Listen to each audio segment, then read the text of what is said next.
Friends, welcome to Siri home with ఈ వీడియోలోనే అరటికాయ బజ్జీల్ని ఎలా తయారు చేసుకోవాలో ఈ వీడియోలో మనం చూద్దాము.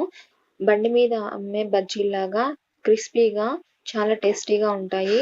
ముందుగా ఒక అరటికాయని తీసుకొని దాని తోలుని తీసి ఇలా సన్నగా తరిగి పెట్టి ఒక గిన్నెలో వాటర్ పోసుకొని వాటర్లో ఈ అరటికాయ ముక్కలను వేసుకోవాలి. ఇలా వేసుకోవడం వల్ల అరటికాయ ముక్కలు నల్లబడకుండా ఉంటాయి.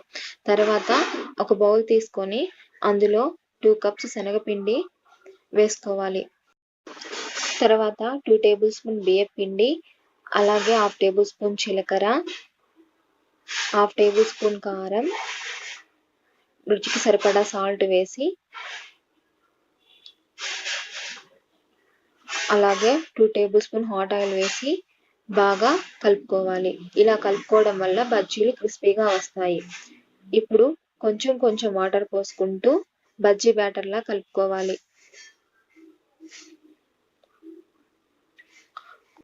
మరీ లూజ్ కన్సిస్టెన్సీ కాకుండా ఇలా వీడియోలో చూపిస్తున్న విధంగా బజ్జీ బ్యాటర్ని కలుపుకోవాలి.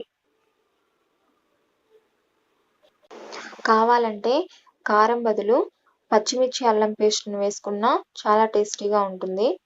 చూస్తున్నారు కదా, వీడియోలో నేను కలుపుతున్న విధంగా బజ్జీ బ్యాటర్ని కలుపుకోండి.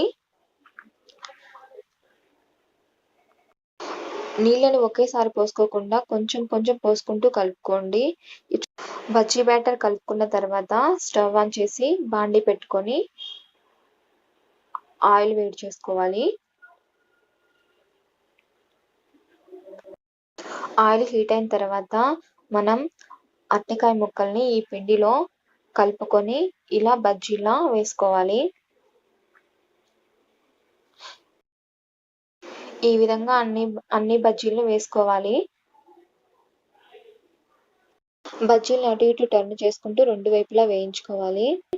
మీడియం ఫ్లేమ్ మీద లైట్ గోల్డెన్ కలర్ వచ్చేంత వరకు వేయించుకోవాలి. మీడియం ఫ్లేమ్ మీద లైట్ గోల్డెన్ కలర్ వచ్చేదాకా వేయించుకున్నాక ఇప్పుడు హై ఫ్లేమ్ మీద లైట్ గోల్డెన్ కలర్ వచ్చేంత వరకు వేయించుకోవాలి. అప్పుడే ఈ బజ్జీలు క్రిస్పీగా టేస్టీగా ఉంటాయి. ఇలా వేయించుకున్న బజ్జీలని ఒక టిష్యూ పేపర్ ఉన్న ప్లేట్లోకి సర్వ్ చేసుకోండి. అంతేనండి, ఎంతో టేస్టీ అయిన అరటికాయ బజ్జీలు రెడీ. ఇలాగా ఇంట్లోనే ఈజీగా ప్రిపేర్ చేసుకోవచ్చు.